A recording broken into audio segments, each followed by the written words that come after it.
അപ്പോൾ ഇത്രയൊക്കെ പറഞ്ഞു ഒരുപാട് മരണങ്ങൾ മുന്നിൽ കണ്ടു.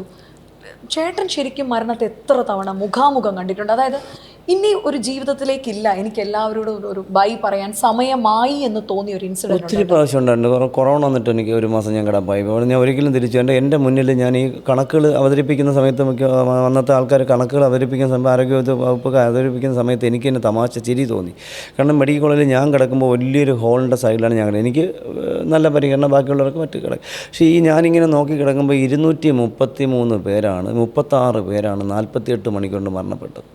236 ഞാൻ എണ്ണി കിടക്കുകയാണ്, 236. അപ്പോൾ ഞാനും വിചാരിച്ചു ഒരു അടുത്ത 5-10 മിനിറ്റകത്ത് ഞാനും പോകും. കാരണം ഞാനും പേയാടുള്ള ചേച്ചിയും മാത്രമാണ് രക്ഷപ്പെട്ടവിടെ നിന്ന് പോകുന്നത്. ബാക്കി എല്ലാവരും ഡെത്തിലേക്ക്, എല്ലാവരും എന്നെ അറിയാമെന്നുള്ള എല്ലാവരും കട്ടിൽ കിടന്ന് ഇങ്ങനെ നോക്കും, കഴുത്തിങ്ങനെ ചരിഞ്ഞു.